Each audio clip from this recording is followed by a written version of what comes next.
உள்ளாட்சி அமைப்புகளில் மாற்றுத்திறனாளிகளுக்கு பிரதிநிதித்துவம் கொடுத்து அதிகாரமளிக்கும் அறிமுக விழாவில் முதலமைச்சர் ஸ்டாலின் பங்கேற்பு.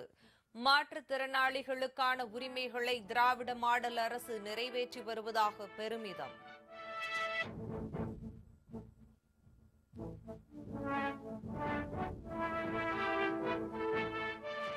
வங்கக்கடல் காற்றழுத்த தாழ்வு மண்டலம் வலுவிழந்து தமிழ்நாட்டினூடே தென்மேற்கில் நகர்ந்து வருகிறது.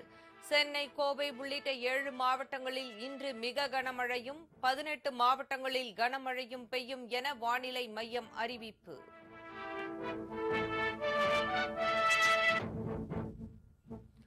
சென்னையில் ஒரு சில இடங்களில் தண்ணீர் வடியாததால் மக்கள் அவதி. வடிகால்கள் தூர்வாரப்படாததே காரணம் என தமிழக வெற்றிக் கழக தலைவர் விஜய் விமர்சனம்.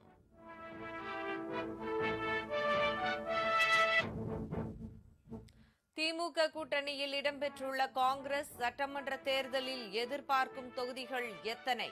இன்று பேச்சுவார்த்தையை தொடங்குகிறது.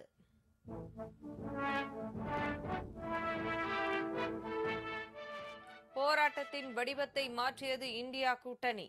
புதிய தொழிலாளர் சட்டங்களுக்கு எதிராக நாடாளுமன்ற வளாகத்தில் ஆர்ப்பாட்டம்.